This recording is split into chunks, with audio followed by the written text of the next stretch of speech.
नमस्कार दोस्तों, कैसे हैं आप सभी। आशा करता हूँ आप बिल्कुल अच्छे होंगे, तंदुरुस्त होंगे। ठीक है, तो आज मैं आपके सामने हूँ बहुत दिनों बाद लॉन्ग वीडियो में। हम्म, कुछ ऐसा काम ही चल रहा है मेरी लाइफ में कि बहुत ज़्यादा बिजी हूँ, बहुत ही ज़्यादा बिजी हूँ। ठीक है, और आगे भी अभी बिजी ही रहूँगा शायद अगले महीने तक। खैर, इस बीच में आपको पता ही है कि प्रीलिम्स का रिजल्ट आया हुआ है और मार्कशीट भी कल जारी कर दी गई है। तो बात हम लोग उसी पे करेंगे। मार्कशीट में मेरे 102.3 नंबर है, तीन तीन नंबर है। ठीक है, 102.3 नंबर का अर्थ है कि हमें उन 211 स्टूडेंट में शामिल हूँ जिन्होंने पूरी बीपीएससी के प्रीलिम्स में, 71 बीपीएससी के प्रीलिम्स में मात्र 211 स्टूडेंट ऐसे हैं जिनमें कि 100 से अधिक नंबर प्राप्त किए हैं। तो इसका स्पष्ट होता है कि उसमें 211 में मैं भी शामिल हूँ। अब बात आती है कि ऐसे कई लोग हैं जो दिन रात मेहनत करते हैं, दिन रात पढ़ाई करते हैं, बहुत सारी बुक उन्होंने पढ़ा, बहुत सारी कोचिंगें की, उसके बावजूद उनका सिलेक्शन नहीं होता है। और मेरे बिना कोचिंग किए अपनी लाइफ में, मतलब जो अलग में काम के बारे में सोच रहा हूँ, कर रहा हूँ, उसमें बिजी होने के बावजूद मैंने 102 नंबर गेन किए हैं प्रीलिम्स में। और ऐसा नहीं कि ये पहली बार है, मैंने अभी तक में 67 से मैंने शुरू किया था बीपीएससी देना। 67 में मेरे जो है लगभग 113 नंबर थे। ठीक है, और 68 में शायद मेरे 3-4 नंबर अधिक थे मात्र। 67th वाले में तो शायद 10-12 नंबर ज़्यादा थे, या उससे भी ज़्यादा, 15 नंबर के आसपास अधिक था कट ऑफ से। और 68 में भी वही सेम, 4 नंबर शायद अधिक थे। और 69th जो है मैंने नहीं दिया था, क्योंकि 67th 68 के मेंस चल रहे थे, 67th के इंटरव्यू चल रहे थे, जिस वजह से 69th मेरा छूट गया था, मैं नहीं दे पाया था।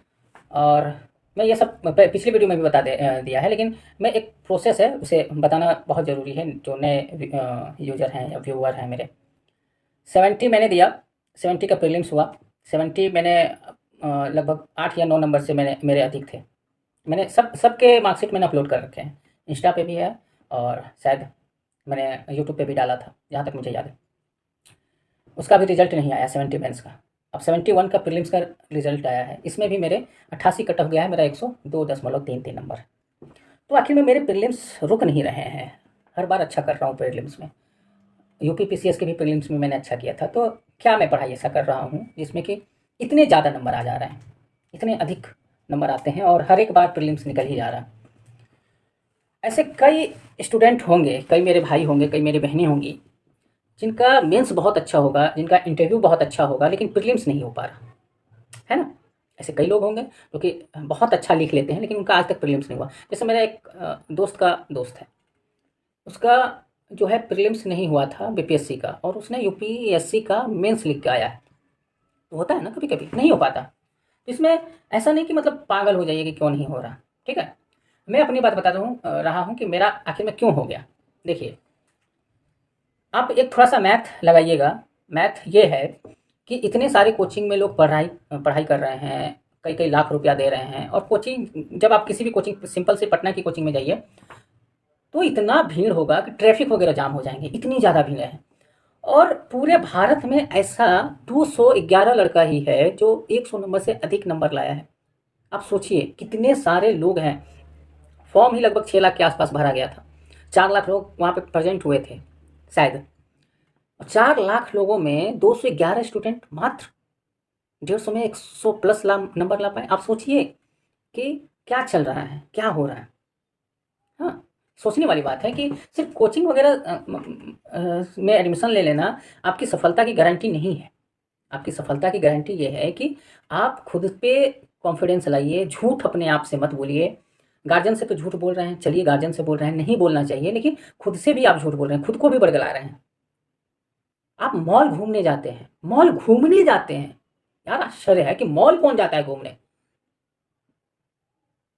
खैर, बात यहाँ तक है कि बात जो है कि आप उन चीज़ों पे फोकस करें जो आपके लिए बहुत ही इंपॉर्टेंट है। और अभी इस लाइफ में आपके लिए पढ़ाई के अलावा कुछ इंपॉर्टेंट नहीं है।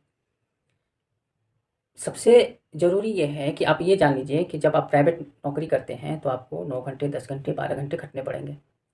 ठीक है, और ये 30 दिन करने पड़ेंगे। अगर एक दिन आपने अपसेंट किया ना, तो उस दिन के आपके पैसे कट जाते हैं।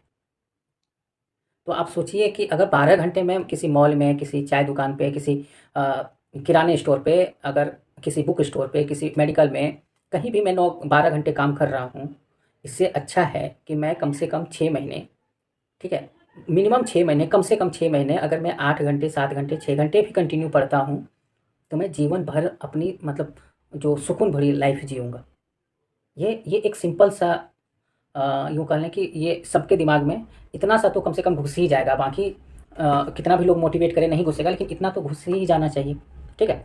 अब रही बात कि मेरे इतने नंबर कैसे आ रहे हैं, तो देखिए मेरे नंबर इसलिए वजह से आ रहे हैं कि आप जब क्वेश्चन देखिएगा बीपीएससी का, तो क्वेश्चन को बैठ करके कम से कम देखिए, ठीक है। लोगों के वीडियो मत देखिए, लोगों के बातें मत सुनिए, आप कम से कम इतना तो दिमाग है ही कि ये क्वेश्चन पूछे कहाँ से गए हैं, किस बुक से पूछे गए हैं। ये नहीं कि बैठा और वीडियो देख लिया कि ये क्वेश्चन किस बुक से है, नहीं भाई, वो गलत बता रहा है, वो व्यू के वजह से अपना कुछ से कुछ बक देगा, ठीक है। मैं ना यूट्यूबर हूँ, ना ब्लॉगर हूँ, ना कोई टीचर हूँ, ठीक है। मैं अपनी चीज़ों को सामने आपके रख देता हूँ, बस इतना सा मेरा काम है। आपकी जो भी प्रॉब्लम होती है, मैं मेरे अनुभव से वो प्रॉब्लम सॉल्व कर देता हूँ। ऐसा तो नहीं है कि यूट्यूबर में ये 10 या 12 व्यू से या 10-12 लाइक से या ये शायद 500 के आसपास सब्सक्राइबर से मेरे घर चल रहे हैं, ऐसा तो नहीं है।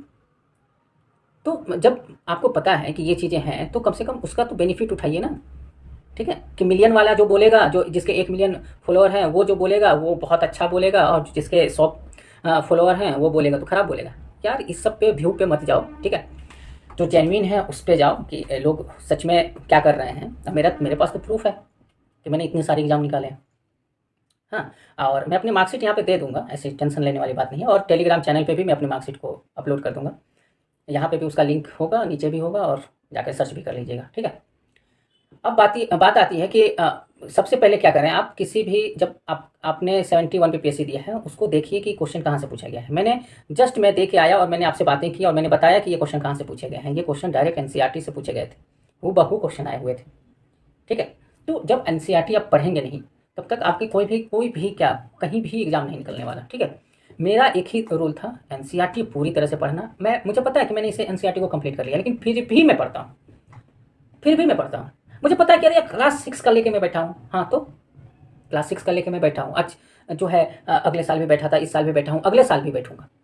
मैं एनसीईआरटी को अपने जीवन में कभी नहीं छोड़ूंगा, कभी भी नहीं छोड़ूंगा, ठीक है। तो एनसीईआरटी सबसे इंपॉर्टेंट है, एनसीईआरटी पढ़ें। कैसे पढ़ें मैंने पिछली वीडियो में बता रखा है।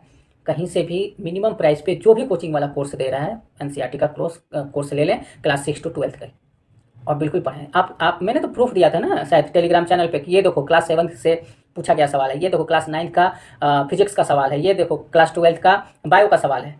अब मैंने प्रूफ के साथ आपको दिया था कि ये यहाँ यहाँ से सवाल पूछे गए हैं, एकदम हूबहू पूछे गए हैं, जिसको बिहारी लैंग्वेज में डिट्टो बोला जाता है, डिट्टो टू डिट्टो सवाल पूछे गए।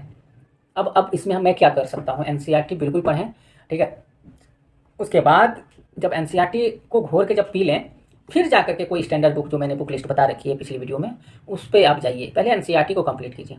बिना एनसीईआरटी का कुछ भी नहीं है दोस्त। मैंने एनसीईआरटी से ही जो जो आपसे नहीं बने थे ना पीपीएससी में, मैंने एनसीईआरटी से बनाया है, और इसी वजह से मैं 100 नंबर से अधिक व्यक्ति में शामिल हूँ। क्योंकि आपने एनसीईआरटी नहीं पढ़ी थी, आपने या तो लुसेंट पढ़ी होगी, या तो आपने दृष्टि पढ़ी होगी, या तो आपने लक्ष्मीकांत पढ़ी होगी, या तो आपने जो भी स्टैंडर्ड बुक है वो पढ़ी होगी। आपने एनसीईआरटी नहीं पढ़ी। अगर आपने एनसीईआरटी पढ़ी होती तो आप भी 100+ नंबरों में शामिल होते। और जिनका नहीं हुआ है उनका तो बहुत ही इंपॉर्टेंट है कि आप अपने मार्कशीट को डाउनलोड करें, डाउनलोड करके देखें। अगर आपको लग रहा है कि 50 नंबर से कम मार्क्स आए हैं, तब तो एनसीईआरटी से शुरू करें, ठीक है। और 70 से अधिक नंबर आपके आए हैं, जैसे 70 आ गया, 72 आ गया, 88 कट गया है जनरल का, 70, 72, 75 या 78, इस मतलब 70 से प्लस आपके नंबर हैं, तो एनसीईआरटी को थोड़ी सी रीडिंग मारें, ठीक है। ज़्यादा समय उसमें ना दें, स्टैंडर्ड बुक पर ज़्यादा समय दें, ठीक है। लेकिन अगर आपके 70 से नीचे नंबर आ रहे हैं, तो एनसीईआरटी को तो बिना पढ़े कोई उपाय नहीं है। अब बात आती है कि एडीओ का सामने एग्जाम है ना। अब उसके लिए क्या करना चाहिए। देखिए भाई, उसके लिए तो यही है कि कम से कम आप क्लास 9, 10, 11 और 12 की एनसीईआरटी पढ़ें, ठीक है। ये पढ़ने के बाद आप बीपीएससी के सभी प्रीवियस ईयर के क्वेश्चन लगा लें, ठीक है। और खासकर बीपीएससी के बाद जो टीचर वाले TR1, TRE2, TRE3, 3 जो टीचर वाले अभी हाल फिलहाल में पेपर हुए हैं, उन तीनों पेपर को देखें, ठीक है।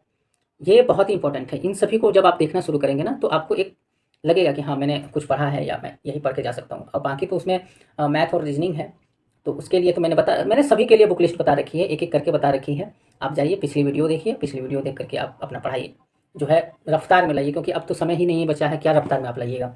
ठीक है, रोना धोना अलग बात है, रोइए मत। ठीक है, कोशिश कीजिए कि जो आप पढ़ें वो ज़्यादा लंबे समय तक याद रखें। उसका सबसे आसान तरीका है रिवीजन का, रिवीजन करते रहें, सेट करते रहें। तो बस यही 100+ नंबर के जो है वो तरीका है लाने का, और तो कोई मुझे तरीका नहीं दिख रहा। हाँ, और क्या, बाकी सब तो ठीक है। हाँ, तो ठीक है, पढ़ाई पे फोकस कीजिए। हाँ, मेंस, अगर जिनका मेंस अब प्रीलिम्स हो गया है, मेंस के लिए क्या करना है, मेंस के लिए भी मैंने कई सारे वीडियो बना रखे हैं।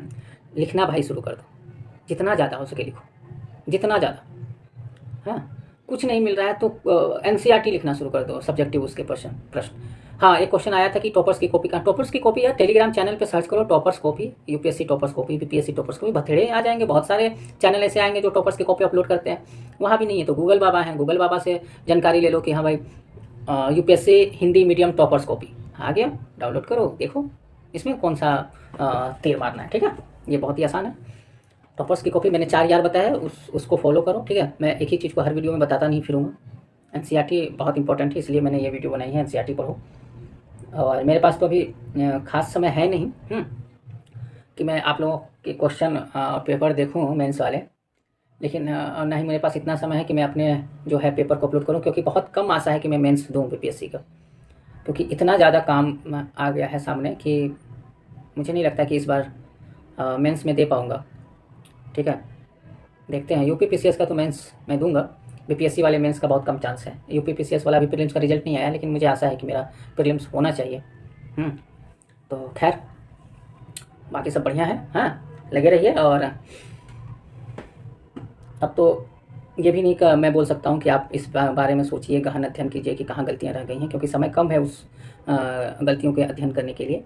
एईडीओ का जो एग्ज़ाम है बहुत नज़दीक है, आपको पढ़ना पड़ेगा। और देखिए, जो भी डाउट है ना कमेंट कीजिए, मैं शॉर्ट वीडियो बना करके जवाब दे दूँगा, क्योंकि अभी मेरे दिमाग में वीडियो बनाने से पहले बहुत सारे सवाल थे जो कि मैंने सोचा था कि वीडियो में दूँगा, लेकिन दिमाग से निकल गया सारे सवाल।